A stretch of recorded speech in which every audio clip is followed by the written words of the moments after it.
Hello and welcome to the Official Watches YouTube channel here at Jardin du Mayfair. Heaven on earth for the watch enthusiast. I am so excited to finally be bringing you a Cartier crash. And in classic Official Watches fashion, it's a really rare version, limited to only 400 pieces.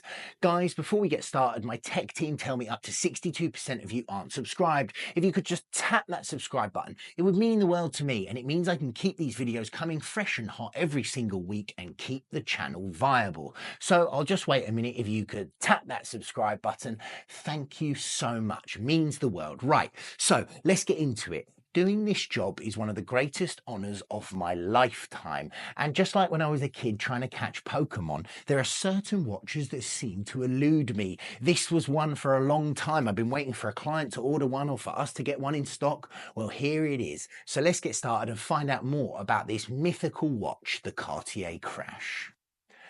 Sometimes I get my hands on a watch that is nothing short of legendary. This is one of those times, and this is the rarest hen's teeth version of the Cartier crash. A lot of mystery surrounds it, with plenty of ideas circulating. Some people say that this watch came to be from a maxi oval melting in an actual car crash. Now, others say that the inspiration was taken from Dali's Persistence of Memory painting. Now, although these are fascinating bits of legend, neither are accurate. But the story of its conception is still interesting, particularly if you hail from London, as we do. The watch was designed by Jean-Jacques Cartier, head of Cartier London, and his favoured collaborative partner, Rupert Emerson. The watch was conceived and produced at 175 Bond Street, which is the UK home of Cartier since 1902 and still is to this present day.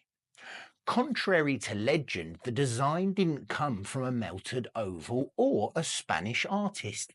It was the result of the swinging 60s in London and all of its rebellion against post-war austerity.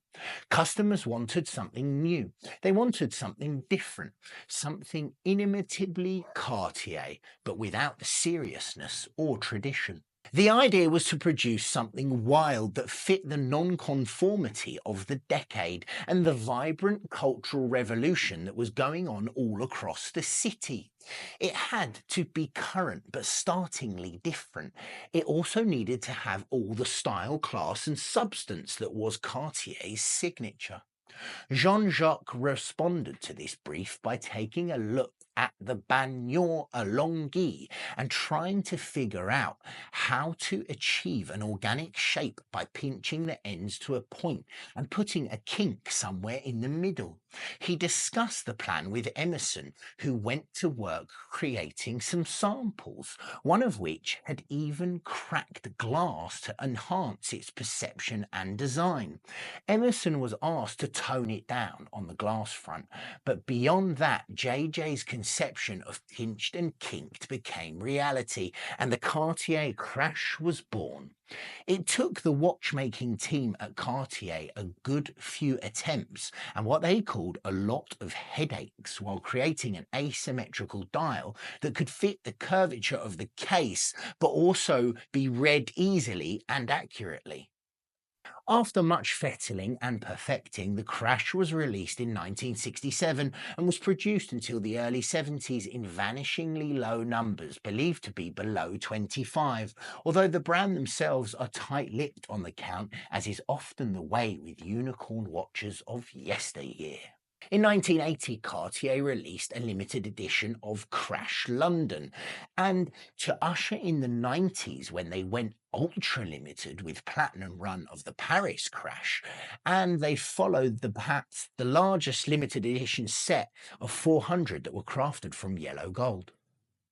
For close to 30 years, all was quiet on the crash front until Cartier reissued a Bond Street exclusive, the model which effectively lit the fires underneath many collectors' back pockets and sent the appetite and price of the vintage models into the stratosphere, with one of the original Cartier crash Londons reaching close to $1 million at an auction. It is said that Cartier produces one one modern crash a month. But this is unverified. What isn't unverified, though, is that these watches are rare and utterly wonderful. So on to this 1991 Paris gem, the crash. The watch is a manual wind and powered by 17th jewel caliber 160. It is 18 karat gold and small but perfectly formed, coming in at 22.5 millimeters by 39 millimeters with a silver dial and Roman numerals, which have distorted and curved to echo the abstract nature of the case. This has just been so well executed by Cartier, but looking at the watch, you can really imagine the migraines that it caused the designers as they work to get it just right. And believe me, it is just right.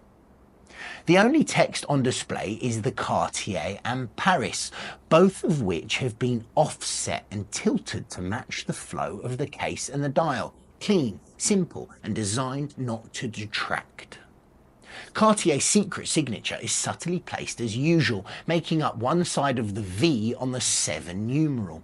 The hands are heat-blued steel, another signature of the brand. The lugs are also subtly hidden at the rear, and they do not disrupt the flow, and the crash mounts to a small strap which, due to the form of the lugs, will need to be either purchased from Cartier or a bespoke build should you wish to replace it. I think bespoke would be the most fun here, but at the same time, you just got to keep it Cartier. Guys, let me know what you think of the crash. I'm totally in love with it. And actually, interestingly enough, if you do watch these videos, you'll probably know small watches do nothing for me. But there is something about the allure of the crash that has sucked me in, and I would wear this thing any day or time. It's that cool. It's cooler than me, and I'm okay with that. Let me know what you guys think of the crash. I can't wait to hear your thoughts. Thank you for joining me here at Jardin du Mayfair. Heaven on earth for the watch enthusiast, and I will see you next week.